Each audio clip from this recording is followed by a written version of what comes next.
does God want to establish with you? What does God want to do with you?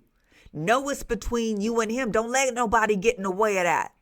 See, if you see somebody trying to get in the way of that, you got to understand that that's Satan. What do you want to do?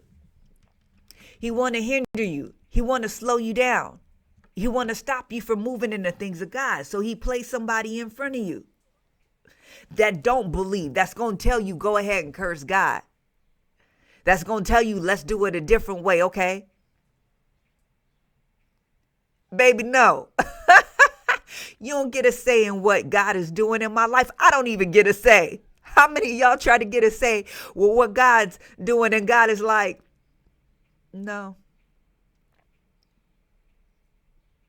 Yeah. See, you obey me. I don't obey you. You need to get this thing all together, right? And you don't want it to be like that. You got to be able to have faith in me.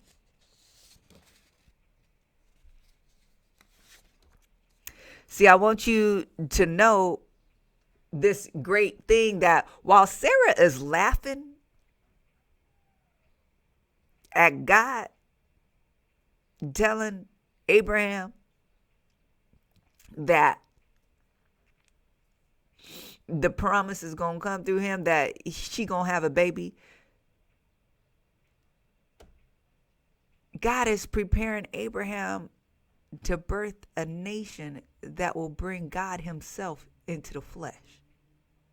Sarah laughing at God, and God is preparing Abraham for his arrival in the flesh. Sarah don't even know because she think it's about her child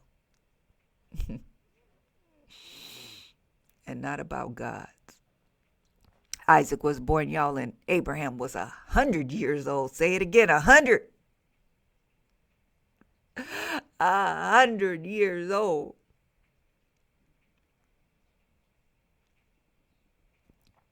What was happening in that time? You better know. Abraham's faith was being tested. Here we go again. Genesis 22:22. Sometime later, God tested Abraham and he said to him, Abraham, here I am, he replied. Then God said, take your son, your only son, whom you love, Isaac, and go to the region of Moriah.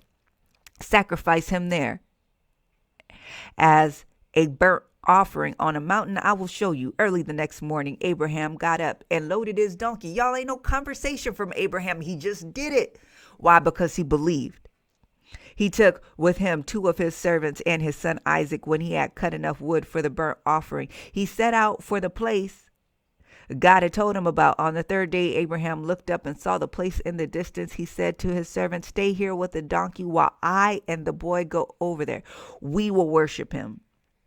And then hear this, and then we will come back to you. We, not just me, because Isaac gonna be dead, but me and Isaac coming back. Y'all hear that faith? Because Abraham reasoned. This is who God said the promise was going through. So even if he dies, God can raise him back up because he believes. Do you understand how impossible that is? He want me to kill him. How the promise gonna come now? How the descendants gonna come now if I kill him? See, Abraham just has to believe, and he does. Look how sure he believes, and we will come back to you. Not we might, not maybe, not we gonna see what it happens. Not we, it's we coming back. You see, his faith, y'all, in this process is maturing. We ain't laughing no more. We ain't doubting no more. We ain't trying to get around it no more. We ain't even talking. We just doing it. His faith is being perfected. Hebrews 12:2, y'all, says, looking to Jesus, the founder and perfecter of our faith. The founder and perfecter of our faith, Who for the joy that was set before him endured the cross, despising the shame, and is seated at the right hand of the throne of God. See, your faith will be tested. Why is it taking so long for the promise? Is it because your faith?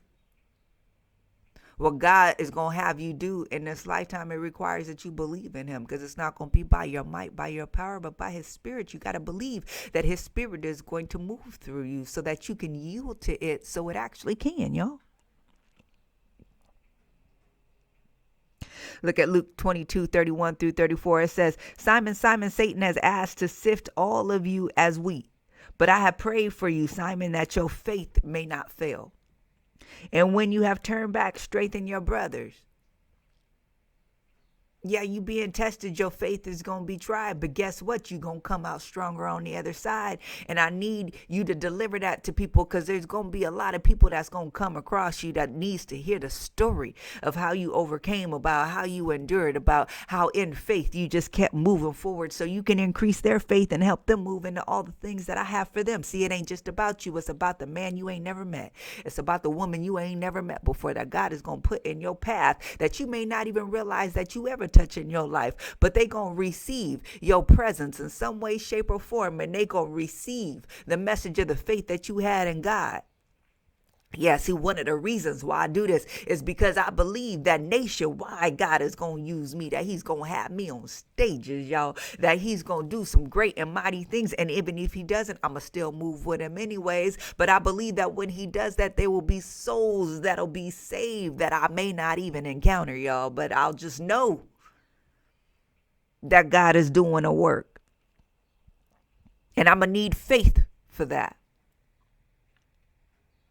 And it's okay. It don't matter what I have to go through as he's doing that in me. Romans 5:5 says, don't worry about it. Not only that, but we rejoice in our sufferings, knowing that suffering produces endurance, and endurance produces character, and character produces love. And character produces hope, rather. And hope does not put us to shame, because God's love has been poured into our hearts through the Holy Spirit who has been given to us. Yeah, it's all right. My faith is being tested. My faith is being tried. But do you know, in all this, it's doing something in me. So what do? What do I need to do? I need to understand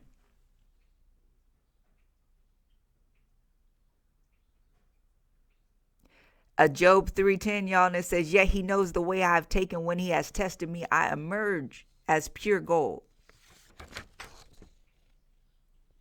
See, faith is the foundation of our walk. It's this works that are in obedience by faith. See, I was having a Bible study with someone the other day, and the person wanted to emphasize faith. We ain't got to do nothing because we say that's salvation, baby. What do you do on this walk, though? You just going to sit there and just be like, okay, I'm saved. I ain't got to do nothing. Paul talks about a pressing towards the high calling of God. God wants you to do something. So it goes back to living your life. How you living your life? How are you living your life? Are you living your life as one that's by your design, by your creation, where you call the shots, where you determine the steps? Or is it surrendered to God? See, I don't know what God wants me to do today or tomorrow. I have an idea, but how that unfolds, I'm going to surrender it to God. I don't know what I'm doing tomorrow, but I trust God with my tomorrow. I don't even know what my week look like. Nevertheless, what my future look like. But I know if I just keep taking the steps in faith, if I keep believing in him and not in myself,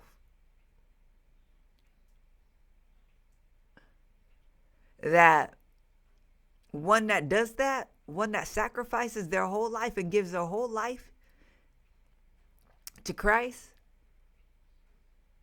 one that loves God with all their heart, mind, and soul, and tries to love others as they love themselves, who's leaning into the things of God, who's taking the steps. They can't live just a regular average life. They can't.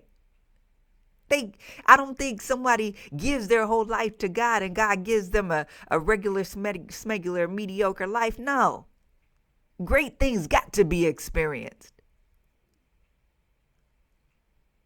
Great things must happen. And I want to make way for it. I want to be a part of that. Do you? So I want to challenge you today to live by faith. It ain't got to be perfect. Abraham's wasn't perfect.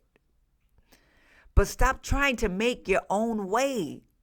Stop trying to help God doing your own thing. Give time to allow for God's plan to unfold. He got you in the meantime. Give time for it. Because he's doing something in it. He's doing something that's unbeknownst to you.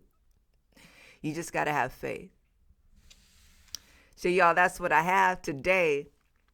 This faith talk is so good. Go over there and read Hebrews chapter 11 for your devotion time one day. Let it bless you one time.